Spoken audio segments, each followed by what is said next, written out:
Hello everyone, welcome back to my channel. It's your girl Boma, and if you are just joining my channel for the first time, please hit the subscribe button and turn on the bell. What are you waiting for? Please just hit the subscribe button down there before we continue this video.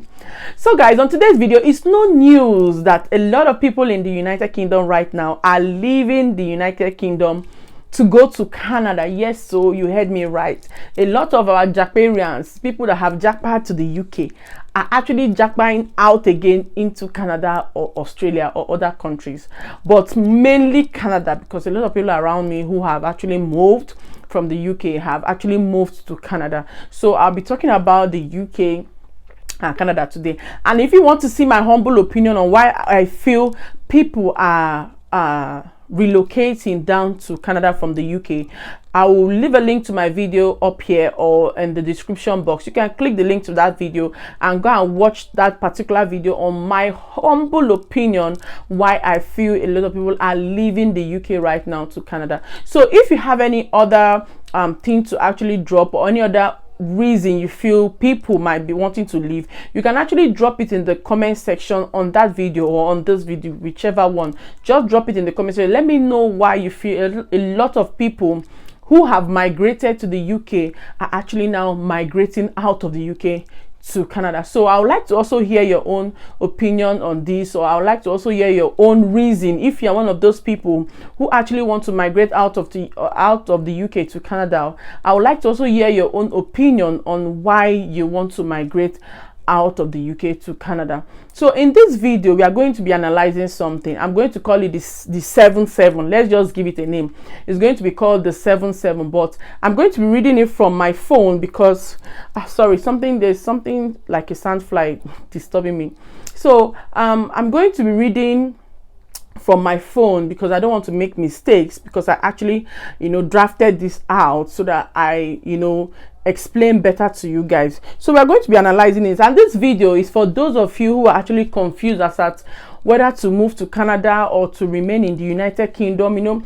A lot of people now that have made family, friends, community here, and you've made friends, and those friends are leaving to the UK, to Canada. You're now confused as, are you sure I shouldn't follow? Are you sure I shouldn't just go to the Canada and start schooling all over again? What should I do? This video is for you. Please watch this video till the end so that we can actually analyze things and balance equation and see if it's valid. Although this video is not to somehow discourage you or stop you from doing whatever you want to do, because at the end of the day, we only have one life and we have to live it to the fullest. So that decision is still up to you, but I just want you all to analyze it here with me. Let us balance and see whether let's just analyze and see whether it's balanced. You understand? So I'm going to be reading it from my phone because I drafted this out here.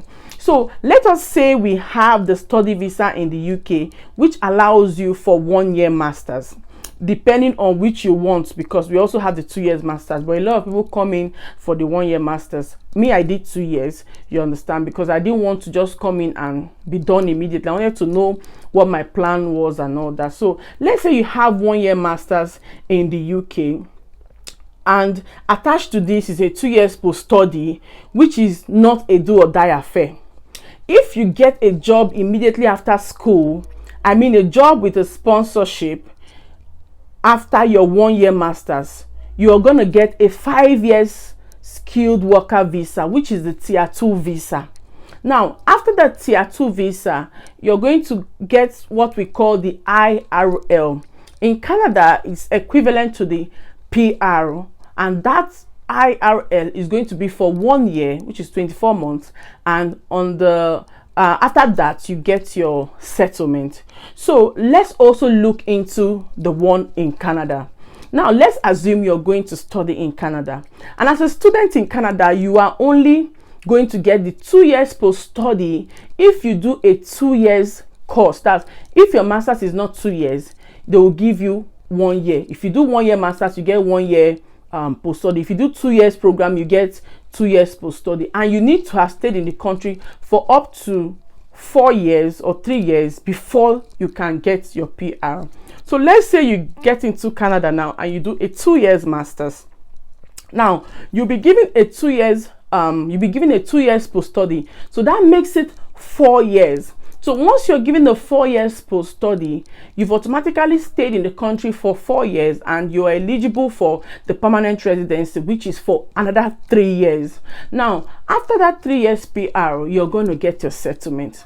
So if we calculate this, it all sums up to 7 years. Now, going back to the UK now, you also see that it's also almost this, in short, it's the same pattern, only if you get a job that is going to sponsor you. So let's assume you come into the UK with a 1-year master's and immediately you get a job after school that sponsors you for 5 years. So your 1-year master plus your 5-year skilled worker visa, that is 6 years. Your IRL is going to make it 7 years. So approximately, if you get a skilled worker visa in the United Kingdom, you're actually going to spend 7 years in the UK, then you're going to be settled. You get your settlement.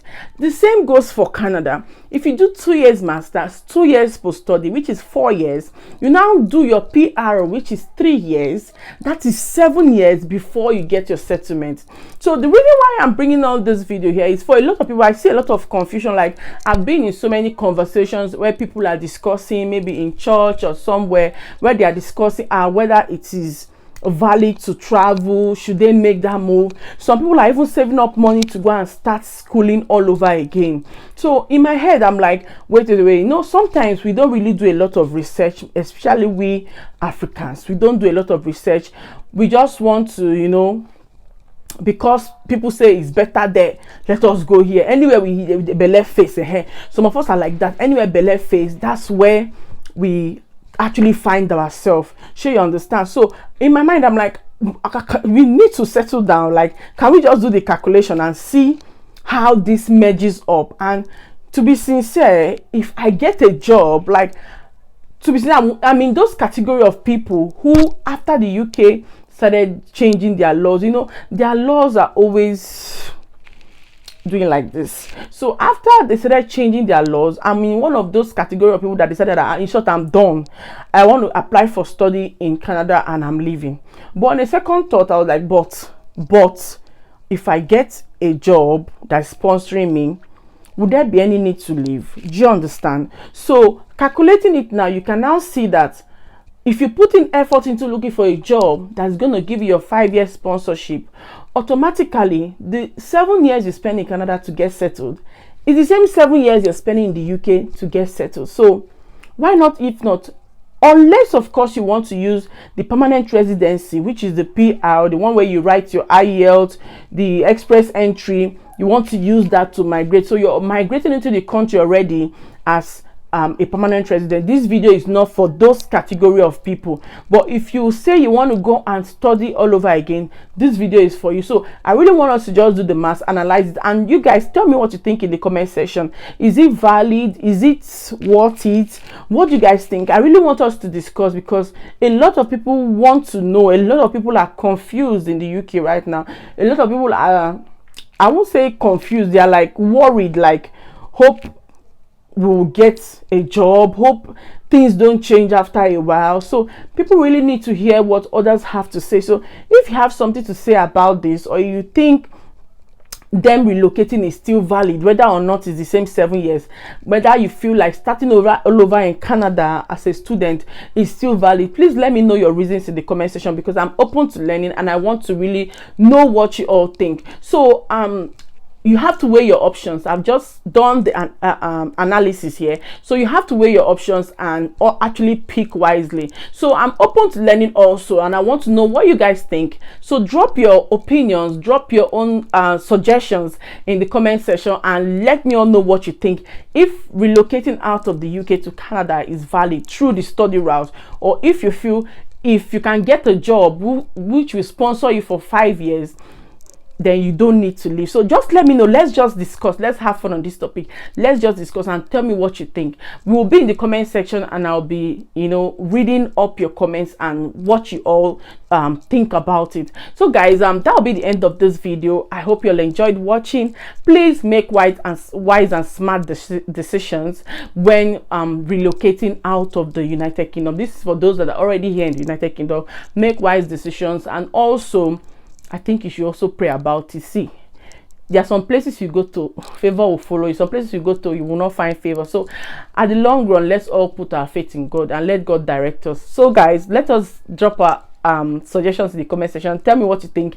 If you feel it is still valid for them to leave, let me know. If you feel it's not valid because it's 7 years, just like I just calculated, let me also know in the comment section. I'll be in the comment section reading. Thank you all for watching this video. Please do have a wonderful day. Bye.